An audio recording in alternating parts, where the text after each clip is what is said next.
There's a request from an old man awaiting execution in Rome that sounds almost impossible to believe. According to the earliest traditions of the church, when the soldiers came to nail him to a cross the same way they had crucified his teacher decades before, he stopped them and asked for one change. Not a lighter death, a harder one. He asked to be crucified upside down because he didn't believe he deserved to die the same way Jesus did. That request will make complete sense to you by the end of this video. But to understand why a man would beg for his own execution to be more painful, not less, you have to go back to the beginning. To a boat, a torn net, and a voice that ruined ordinary fishing for him forever. His name was Simon, a fisherman working the waters of the Sea of Galilee with his brother Andrew, hauling nets before sunrise, mending them after, living the same repetitive life his father and probably his father's father had lived. Nothing about him suggested history would remember his name. And then one morning, a traveling teacher named Jesus stepped into his boat, borrowed it as a floating platform to speak to a crowd on the shore, and afterward told Simon to push out into deeper water and try again. Even though Simon and his crew had fished all night and caught nothing, Simon could have said no. Instead, he said something quietly remarkable, "Because you say so, I will." They let down the nets and caught so many fish that the nets began to tear. Simon didn't respond with excitement. He fell at Jesus' knees and said, "Go away from me, Lord, I am a sinful man." That's the first thing you should notice about Peter. His very first instinct in the presence of Jesus wasn't pride. It was the sudden, uncomfortable awareness of exactly who he wasn't. Jesus' answer wasn't reassurance. It was recruitment. Don't be afraid. From now on, you will fish for people. Simon left the nets, the boat, and the biggest catch of his career sitting on the shore, and followed a stranger he had known for less than a day. Not long after, Jesus gave him a new name. In Aramaic, the word was Kepha. In Greek, the Gospel writers translated it as Petros. In English, we say Peter. All three versions mean the same thing: rock. "You are Peter," Jesus told him, "and on this rock I will build my church." Stay with that for a second, because it's stranger than it sounds. Jesus didn't call him rock because he'd already proven himself steady. Not because he'd earned it through years of faithfulness. Not because he'd shown any sign of it so far. He called him rock while he was still an impulsive fisherman who would spend the next 3 years being anything but steady. Speaking before thinking, promising more than he could deliver, and falling apart at the exact moment it mattered most. The name was a declaration of what he would become, not a description of what he already was. You get the first hint of that instability early. One night, the disciples were in a boat during a storm, and they saw Jesus walking toward them on the water. Peter, characteristically, didn't wait to think it through. "Lord, if it's you, tell me to come to you on the water." Jesus said one word, "Come," and Peter did something none of the other 11 men in that boat were brave enough to try. He climbed out and walked. For a few steps, it worked. Then he noticed the wind, felt the size of the waves around him, and started to sink. Not because the water changed, because his attention did. Jesus caught him immediately and asked, "Why did you doubt?" That question could be the subtitle of Peter's entire life. Later, at a place called Caesarea Philippi, Jesus asked the 12 a direct question. "Who do you say I am?" Peter answered first, the way he almost always did. "You are the Messiah, the Son of the living God." It was the single clearest, boldest confession of faith in the entire Gospels, and Jesus praised him for it, telling him this truth hadn't come from human insight but had been revealed to him directly. For one shining moment, Peter was exactly the rock his name promised. Then, minutes later, when Jesus began explaining that he would suffer and die in Jerusalem, Peter pulled him aside and rebuked him. Rebuked the Son of God for saying something Peter didn't want to hear. Jesus' response was immediate and brutal. "Get behind me, Satan. You are a stumbling block to me." The same mouth that had just spoken the deepest truth in the Gospels had, minutes later, become an obstacle to the very thing that truth required.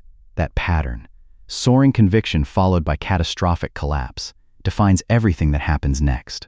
On the night Jesus was betrayed, in the Garden of Gethsemane, when soldiers came to arrest him, Peter drew a sword and cut off the ear of a man named Malchus, a servant of the high priest.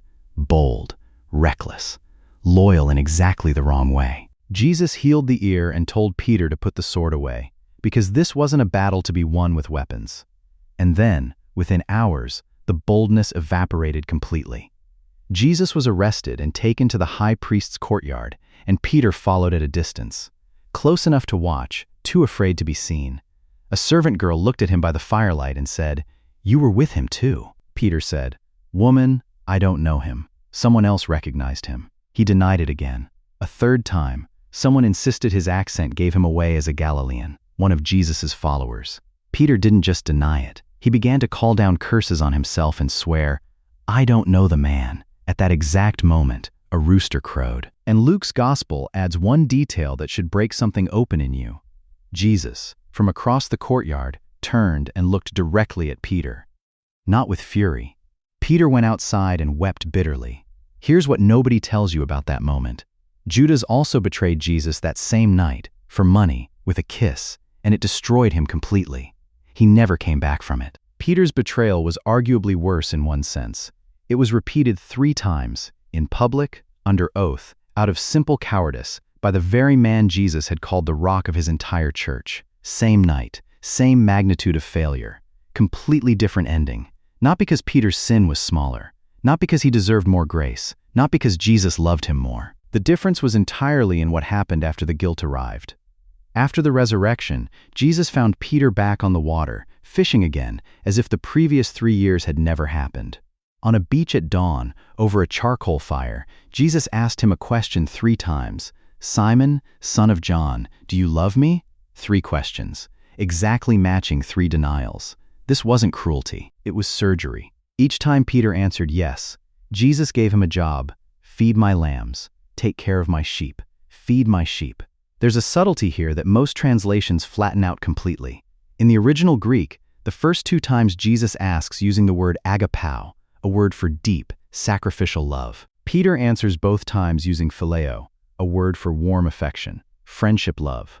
A smaller word, an honest word, from a man who no longer trusted himself to promise more than he could keep.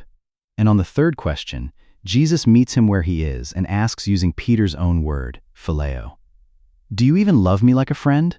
That's when Peter is described as hurt, not because the question was cruel, but because he finally understood that Jesus wasn't asking for a performance of loyalty. He was asking for the truth, however small it felt. That charcoal fire beach conversation is the real turning point of this entire story, more than any miracle. It's where the rock finally became the rock, not through willpower, but through being fully known, failure and all, and being recommissioned anyway. And he was. Weeks later, at Pentecost, this same man who couldn't answer a servant girl without lying stood in front of a massive crowd in Jerusalem and preached the first public sermon of the Christian movement, so directly that 3,000 people were baptized that day. He healed a lame beggar at the temple gate in Jesus' name. He was arrested, imprisoned, and threatened by the same religious authorities who had once made him deny Jesus in a courtyard. And this time he didn't flinch. Later still, God gave him a vision that pushed him, reluctantly at first, to bring the message to Gentiles, starting with a Roman centurion named Cornelius, cracking open a door that changed the entire trajectory of the early church. He wasn't perfect afterward, either. Worth knowing, so you don't mistake this for a fairy tale ending. Years later, the Apostle Paul publicly confronted Peter in Antioch for backing away from eating with Gentile believers under pressure from certain visitors, calling him out for hypocrisy to his face. Even the rock kept needing correction. Grace didn't make him flawless. It made him someone who could be confronted and could still stay in the work instead of disappearing from it. Tradition holds that Peter was eventually crucified in Rome under the Emperor Nero, likely in the persecutions following the Great Fire of the city. The early church writer Origen, writing in the 3rd century, recorded that Peter asked to be crucified head downward, considering himself unworthy to die in the same manner as his Lord. We can't verify every detail of that tradition with certainty, but the shape of it fits everything you now know about this man. Someone who never stopped being aware of the gap between who he was and who he'd been named to become, right up to the final hour of his life. That's the answer to the request we opened with. 3 things are worth carrying with you from Peter's story. First, being given a purpose doesn't mean you've already earned it. Peter was called the Rock while he was still failing constantly, and the name was a promise, not a report card. Second, the size of your collapse doesn't decide whether you get to come back. Peter's failure was public, repeated, and cowardly, and it still wasn't the end of his story. Third, restoration usually doesn't come through a grand gesture. It comes through someone asking you the same honest question enough times that you finally stop performing an answer and just tell the truth. The fisherman who once said, "Go away from me, I am a sinful man," spent the rest of his life being told, in one way or another, to stay exactly where he was and feed the sheep instead.